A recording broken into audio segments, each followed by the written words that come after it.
Nama lengkap Dr. Zulkhair Ali, SPP DKGH. Tempat tanggal lahir Air Mole 21 April 1961. Riwayat pendidikan Dokter Umum S1 Universitas Sriwijaya Palembang, spesialis penyakit dalam Universitas Sriwijaya, subspesialis ginjal hipertensi KIPD, dan pendidikan S3 di Universitas Airlangga Surabaya. Adapun jabatan yang sedang diemban oleh dokter sebagai Ketua KSM Penyakit Dalam Rumah Sakit Muhammad Hussein Palembang, Kepala Divisi Ginjal Hipertensi Rumah Sakit Muhammad Hussein Palembang, dan Fakultas Kedokteran Universitas Sriwijaya Palembang, serta menjadi Ketua Ikatan Dokter Indonesia Cabang Palembang. Demikian CV singkat dari dokter, dan juga Bapak, Ibu, para narasumber bincang psikologi. Mohon izin sebelum memaparkan materinya, saya ingatkan kembali bahwa pemaparan materi akan berlangsung selama 30 menit, dan 10 menit berikutnya kita akan melakukan sesi tanya jawab. Dan untuk seluruh peserta, selama penyampaian materi diharapkan untuk memute mikrofonnya dan menyimak materi dengan sesama. Baiklah, kepada Bapak Dr. Zulkhair Ali dipersilahkan untuk memaparkan materinya. Baik, terima kasih Cindy Ara Miranda. Bismillahirrahmanirrahim. Alhamdulillahirabbil alamin. Shalatu wassalamu ala asrofil anbiya'i wal mursalin wa ala alihi wa sahbihi ajma'in. Assalamualaikum warahmatullahi wabarakatuh. Yang kami hormati dan kami banggakan adalah Ibu Dekan Fakultas Psikologi UIN, Raden Fatah, Ibu Dr. Zuhdiah MAG, beserta dekanat yang lain, Ketua Prodi, Bu Tia, para pembicara dan narasumber yang lain. Pertama saya mohon maaf karena saya masih pakai masker, karena sekarang saya WFH. WFH-nya work from hospital, jadi saya masih di rumah sakit, jadi saya tidak bisa buka masker. Jadi berbahagialah yang di rumah yang masih bisa buka masker. Mudah-mudahan tidak mengganggu suara saya dalam mempresentasikan makalah ini. Yang kedua, karena kelihatannya sejak dari pembawa acara, Ibu Dekan, kemudian moderator semuanya pakai pantun, saya merasa wajib untuk membuka makalah saya dengan pantun. Kalau berjalan ke kota Lahat, jangan lupa pergi ke transmigrasi. Kalau kita ingin sehat, jangan lupa kita vaksinasi. Nah, mudah-mudahan itu bisa mencairkan suasana kita, seperti yang disampaikan oleh moderator tadi dan yang diberikan oleh panitia. Panitia yang selalu berhubungan dengan saya adalah Ananda Siti Fatimah. Saya lihat ini ada fotonya. Nah, jadi tema saya, judul saya adalah COVID-19, kenapa kita harus vaksinasi? Ya. Nanti saya akan menjelaskan bagaimana kondisi COVID-19-nya, kemudian bagaimana sistem kekebalan tubuhnya, dan bagaimana fungsi dari vaksinasi, sehingga kita bisa mengerti apa dan bagaimana vaksinasi ini yang sebenarnya. Ini adalah kondisi kita per 31 Juli atau 1 Agustus yang lalu, bahwa sampai saat terakhir, ini jumlah kasus kita per hari itu 37.000. Bahkan pada tanggal 18 Juli itu bisa sampai 50.000 per hari. Dan angka kematiannya juga tidak main-main, yaitu 1.800 tanggal 31 Juli per hari seluruh Indonesia. Dan sebelumnya ada mencapai sampai 2.500. Dan kondisi per 1 Agustus, ya, ini dia jumlah pasien COVID kita hampir 3,5 juta, kemudian yang meninggal 95.000, bahkan informasi kemarin yang meninggal sudah mencapai lebih dari 100.000.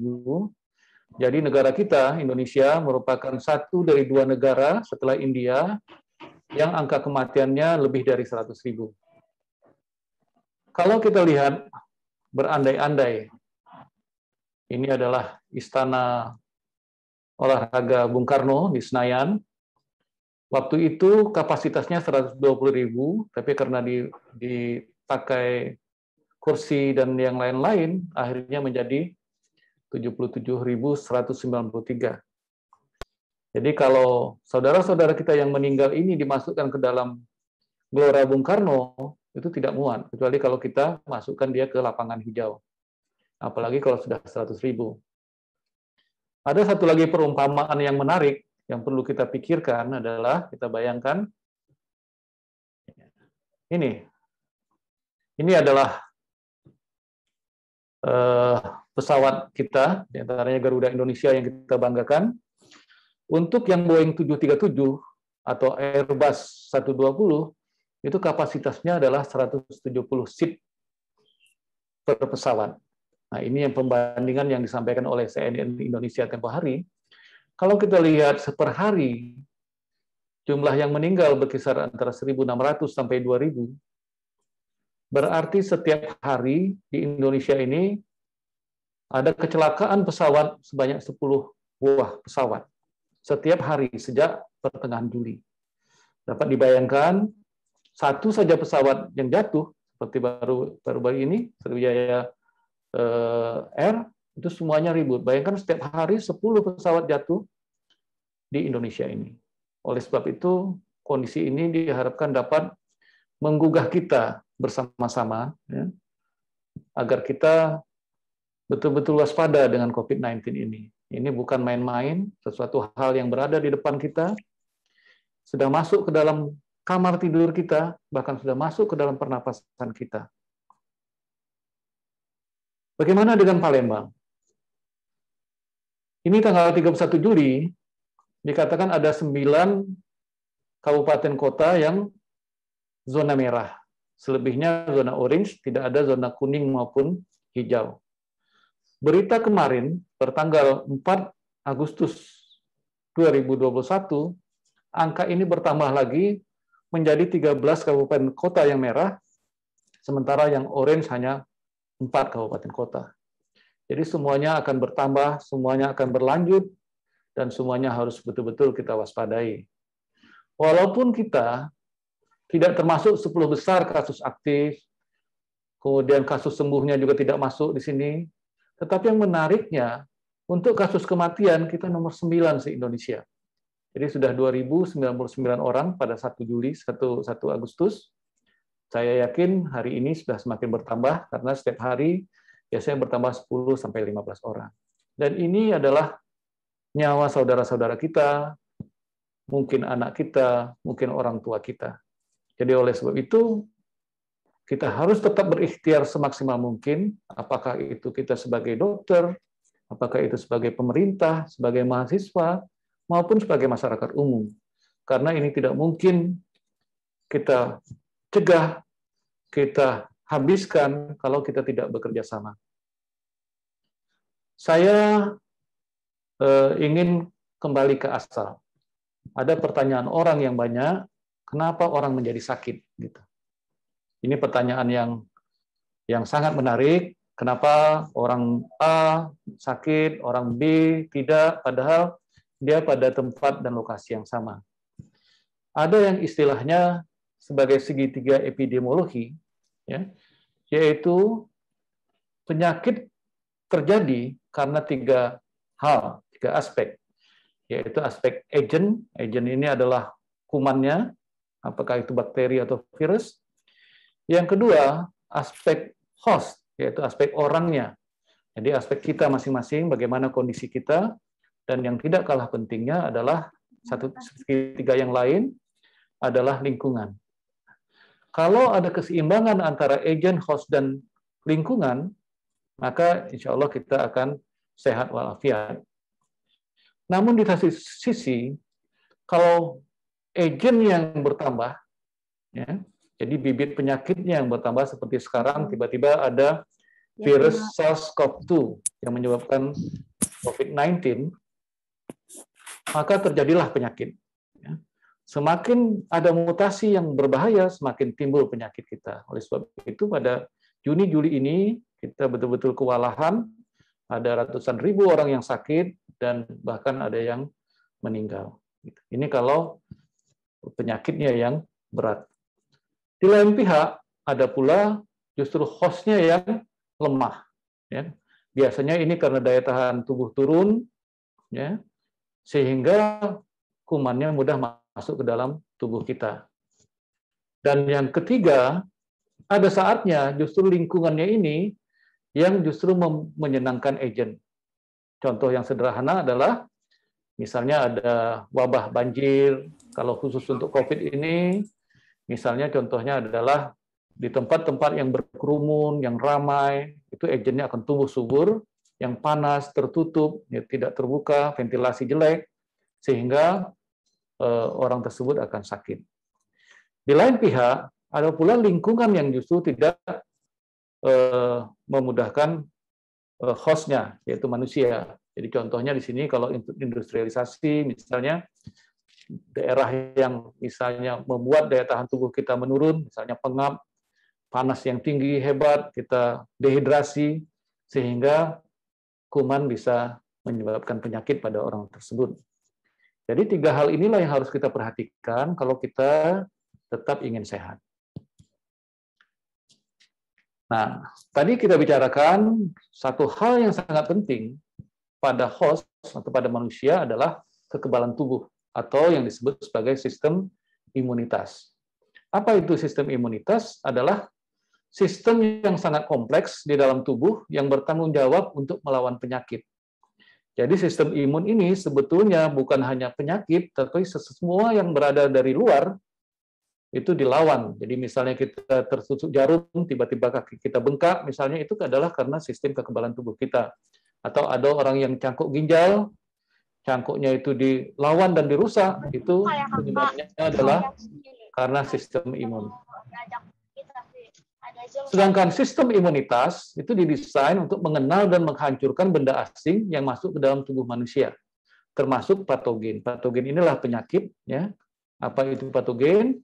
Ialah penyakit yang disebabkan oleh substansi pada umumnya dipergunakan oleh organisme, yaitu bakteri dan virus, atau produk biologisnya. Misalnya ada toksin, ada ular, misalnya dia menggigit, ada toksin, nah itu dilawan oleh tubuh kita. Kalau tubuh kita menang, maka kita tidak akan sakit. Tapi sebaliknya, kalau kekebalan tubuh kita rendah, misalnya kita kena penyakit tertentu, atau kita kelelahan yang hebat, atau kita stres yang hebat, maka dengan mudah penyakit tersebut masuk ke dalam tubuh kita. Sedikit saya bandingkan antara bakteri dan virus, karena COVID itu disebabkan oleh virus, sedangkan bakteri biasanya menyebabkan sakit tipes, kemudian radang paru, dan yang lain-lain.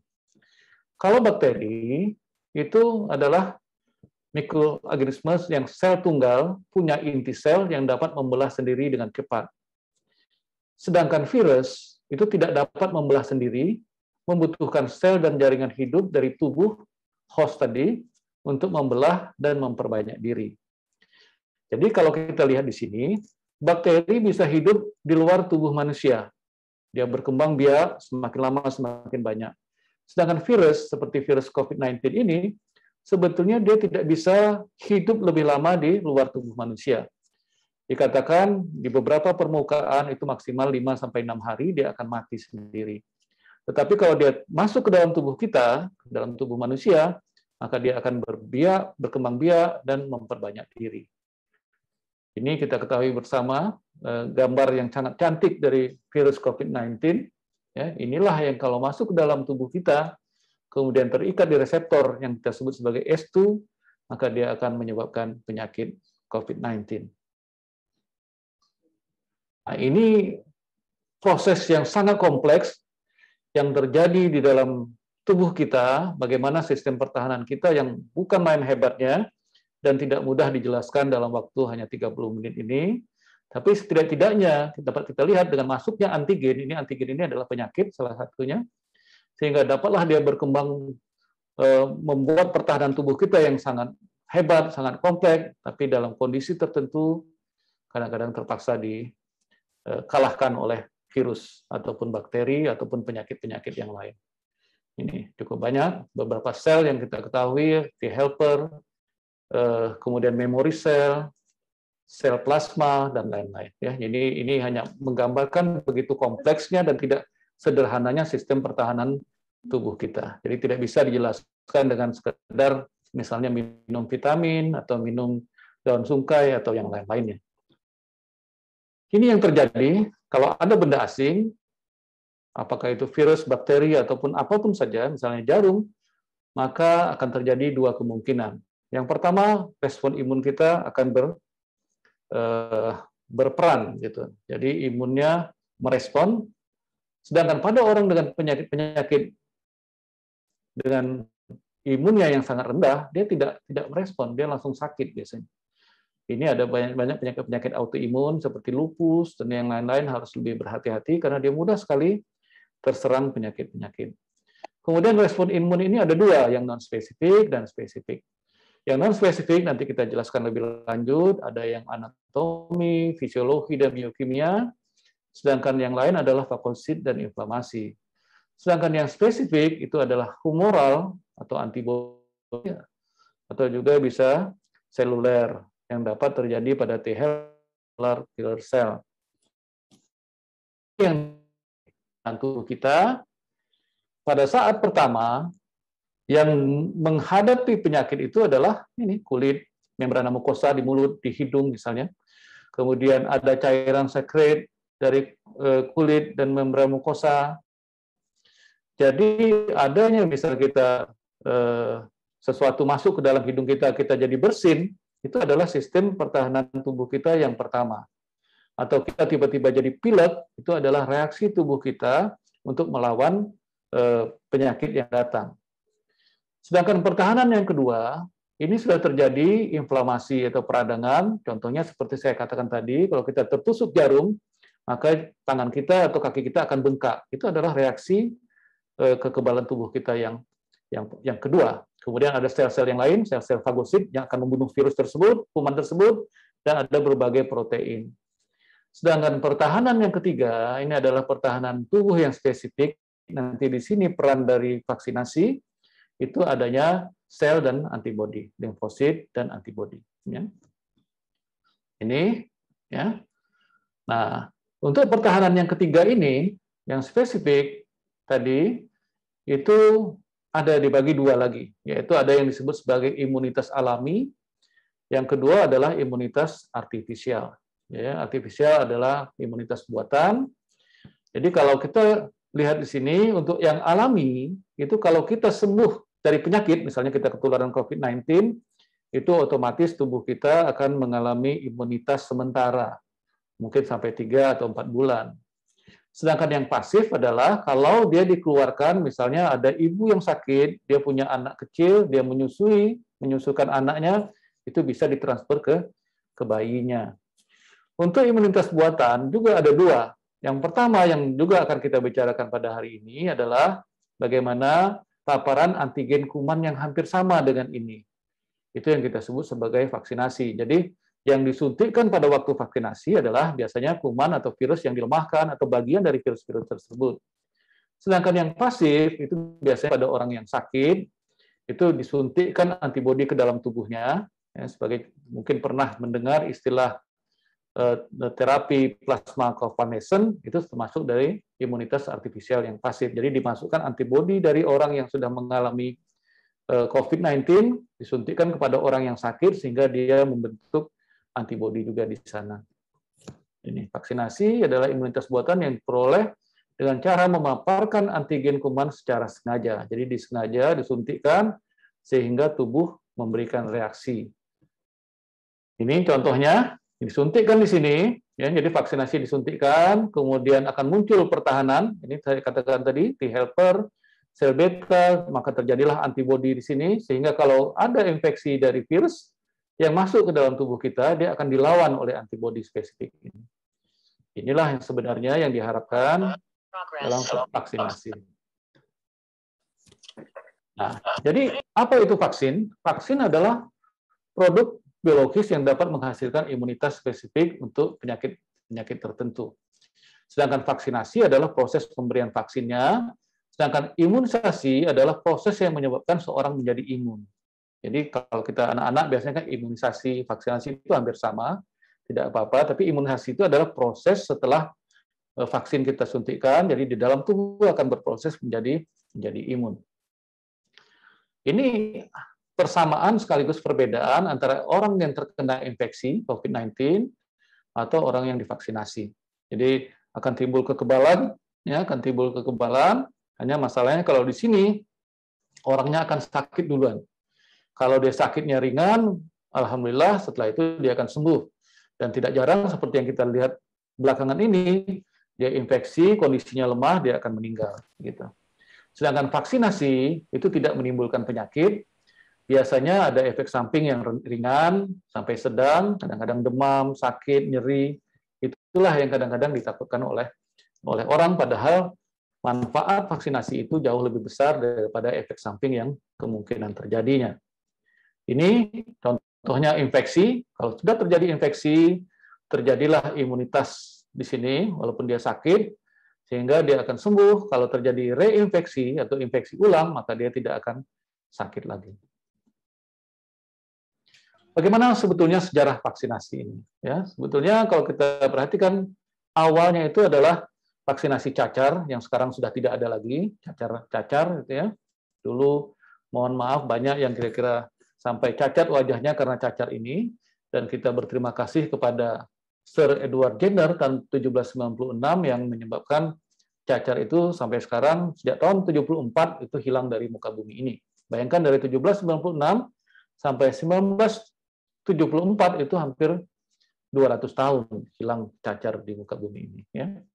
Sebelum ini, sebetulnya sudah ada dokter-dokter Muslim di Turki yang sudah melakukan praktek-praktek imunisasi ini. Demikian juga di Cina, India, dan Turki. Kemudian juga ini di abad ke-18, ada istri duta besar Inggris di Turki yang mengatakan bahwa di Turki sudah ada imunisasi seperti ini. Ya. Baru pada tahun 1796, Edward Jenner melakukan imunisasi variola pada seorang anak usia 8 tahun yang tidak tertular dengan cacar tersebut. Ini sejarah vaksinasi, jadi sebetulnya sudah lama, bukan hanya baru-baru ini saja, bahkan sudah banyak sekali sekarang vaksinasi yang kita temukan. Ini yang lama-lama, Edward Jenner, Pasteur yang terkenal sekali, lembaga Pasteur untuk rabies, sakit anjing gila, kemudian polio oleh Jonas Salk yang sekarang bisa diteteskan, ya, Albert Sabin. Jadi bagus sekali kalau memang kita bisa dapat divaksin, maka yang terjadi inilah terjadi. Jadi vaksin antigen akhirnya terbentuklah killer T cells dan antibody. Dua hal inilah nanti yang melawan kalau ada infeksi yang beneran yang masuk. Ini adalah satu bukti bahwa dengan memberikan vaksinasi, ini pasien penyakit polio, sekarang jumlah penyakit polio ini sudah sangat berkurang. Ya, sama seperti cacar tadi, pada tahun 1950 sampai 1960 tinggi sekali orang mengalami sakit polio, yang biasanya sampai sekarang kadang-kadang masih ada yang kakinya kecil, bisa sebelah, bisa kedua-duanya, itu karena penyakit polio, jadi kena saraf, dan alhamdulillah sekarang sudah jauh sangat berkurang karena dengan vaksinasi yang diteteskan di mulut anak-anak kita itu dapat terhindar dari penyakit polio. Sedikit yang berhubungan dengan vaksin ini, ternyata bahwa vaksin itu bukan hanya bermanfaat untuk satu orang yang divaksin saja, tetapi dia juga bermanfaat untuk orang lain. Inilah yang disebut sebagai herd immunity. Apa itu herd immunity? Adalah kekebalan kelompok. Ya, jadi herd immunity, kekebalan kelompok yang besar, misalnya 70%, sehingga sebagian kecil 30% yang belum punya kekebalan juga terlindungi. Jadi kita harus mencapai vaksinasi 70% baru bisa mendapatkan herd immunity ini. Ya, dengan adanya herd immunity ini diharapkan maka COVID-19 nanti akan hilang. Herd immunity ini bisa dua, bisa karena alami.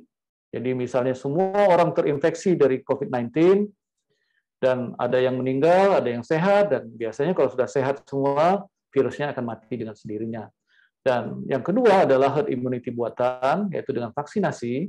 Kita mengharapkan sebetulnya di sini, kita tidak ingin kita sakit dulu, baru terjadi herd immunity. Ini adalah contoh gambarnya.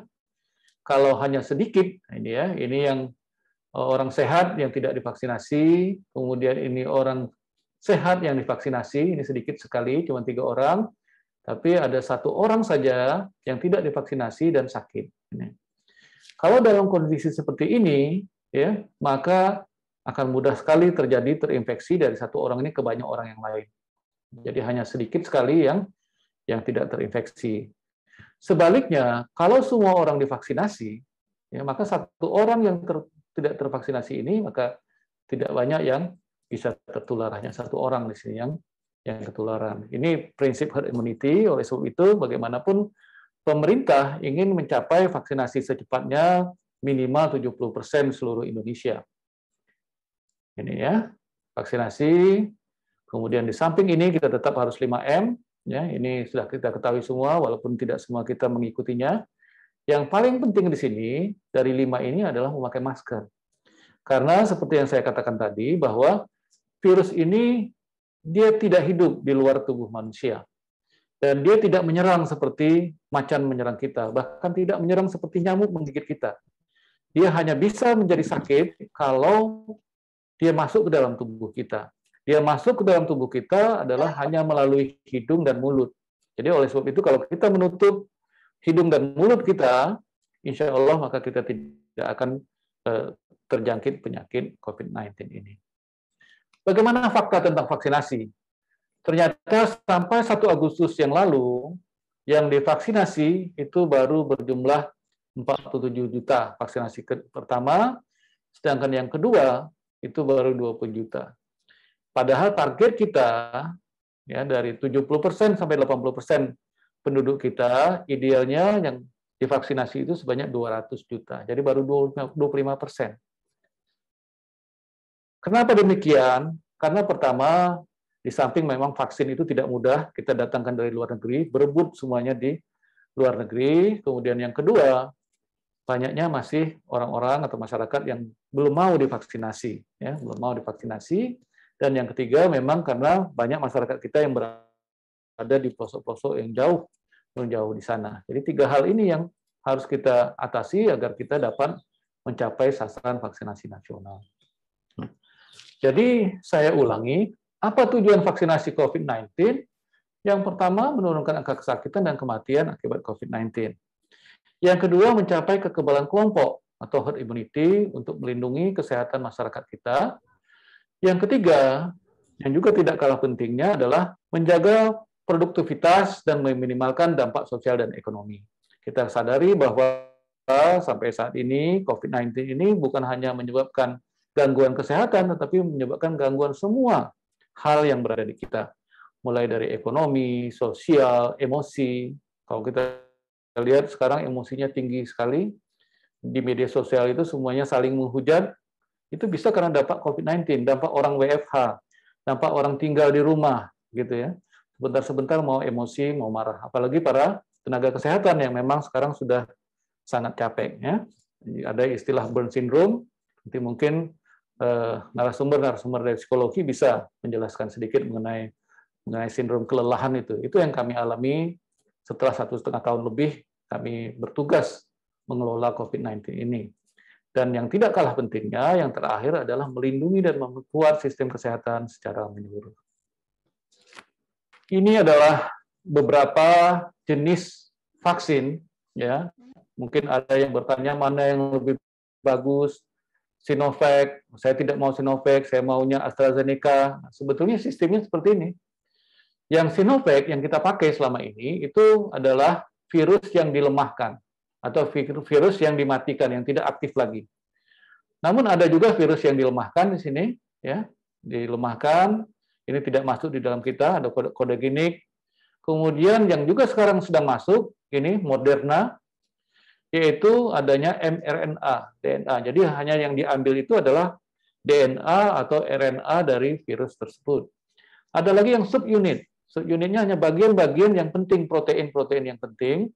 Itu contohnya pada selama ini vaksin-vaksin hepatitis, kemudian vaksin pertusis, ya ini juga belum masuk ke kita. Dan yang juga tidak kalah pentingnya adalah ini, ya AstraZeneca yang kita tunggu-tunggu dan sampai sekarang ada. Johnson & Johnson, ini Pfizer juga top, dia 1 kali suntik bisa bagus, yaitu ada vektor dari virusnya. Hanya masalahnya untuk mendapatkan ini, terutama yang Pfizer ini, Johnson & Johnson ini dikatakan bahwa dia harus disimpan di bawah suhu min 80 derajat Celcius dan tidak semua fasilitas kesehatan itu mempunyai alat penyimpan sampai di bawah 80 derajat Celcius. Itu tidak terjadi pada Sinovac yang selama ini sudah disuntikkan kepada sebagian besar rakyat Indonesia. Ini adalah yang diupayakan oleh pemerintah, Sinovac, Novavax, ini AstraZeneca, Pfizer tadi saya katakan, kemudian Moderna, Johnson & Johnson, dan berbagai hal, dan target kita adalah ini 329 juta, karena dia 2 kali, seharusnya bisa mencapai 208 kali 2, jadi 400 juta. Kembali kepada segitiga epidemiologi tadi, maka kalau kita ingin lepas dari COVID-19, kita harus mengatur ketiga hal ini. Ya, bagaimana tubuh kita ya untuk sehat, jadi imun kita harus meningkat, kemudian kita harus melakukan prokes, ya. Karena apa? Karena kita harus menjaga jarak, kemudian kekebalan tubuh, ketaatan kita, memakai masker. Di sini peran kita di inang tadi. Inang tadi adalah host manusia. Kemudian yang kedua, bagaimana caranya virus ini bisa kita musnahkan. Itu alasan kenapa kita di lockdown misalnya. Karena sebetulnya kalau semua kita berada di rumah, maka virusnya akan mati sendiri. Ya. Tapi memang tidak mudah untuk melockdown selama 2 minggu, karena kayaknya kita masih harus keluar rumah. Sedangkan lingkungan yang harus kita jaga ini. Jadi sekarang sebetulnya ruangan ber-AC itu tidak dianjurkan lagi. Kayak ruangan saya ini itu terbuka, ya, terpaksa AC-nya dimatikan. Memang suhu ruangannya agak panas, tapi justru dalam suhu ruangannya agak panas, virusnya tidak subur tumbuhnya. Ya. Jadi 3 hal ini yang harus kita lakukan. Vaksinasi itu berada di sini, ya, untuk meningkatkan kekebalan tubuh. Karena kita sebagian besar dari peserta ini adalah psikolog, saya ingin sedikit menyampaikan apakah benar stres dapat menurunkan imunitas. Ya, saya coba mencari berbagai gambar, literatur, ya. Ternyata stres itu ada 2 hal. Ya, jadi yang short term, yang stres jangka pendek, dan long term atau kronik. Ya, jadi stres yang bertahun-tahun, yang kronis, gitu ya. Kalau yang short term, ternyata juga dia ada yang meningkatkan immunoprotection. Ya, contoh sederhana di sini, ya, karena kita stres mau vaksinasi, tapi kita tahu bahwa ini ada manfaatnya, justru banyak manfaatnya ini. Ya, contoh yang sederhana, orang-orang yang stres, yang mau ujian biasanya, atau mau presentasi, kalau dia tidak stres, dia tidak akan berusaha untuk belajar. Maka nilainya biasanya biasa-biasa saja. Juara-juara itu biasanya stresnya bukan main. Sama kayak kemarin pemenang emas kita, stresnya bukan main. Tapi stresnya itu justru dapat meningkatkan kemampuan dia sehingga memperoleh keuntungan.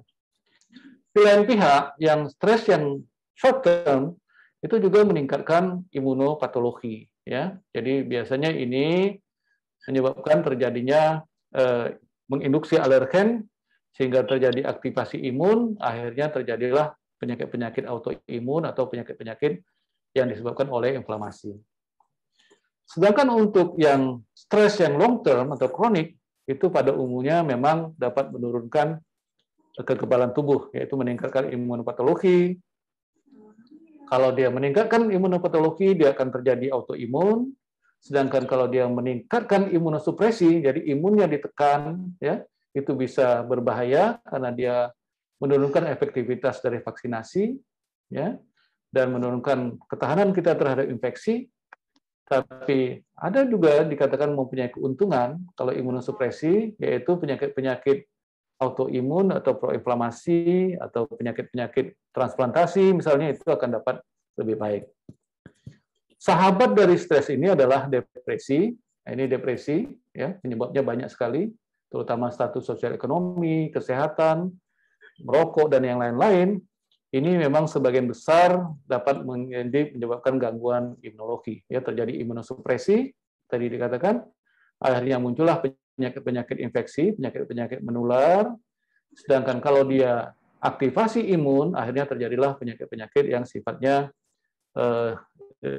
kronis, yaitu penyakit kardiovaskuler, penyakit autoimun, inflamasi, kanker, dan penyakit-penyakit yang lain. Sebagai kesimpulan dari apa yang saya sampaikan adalah vaksinasi yang diberikan kepada seseorang akan merangsang sistem imunitas dalam tubuh orang tersebut.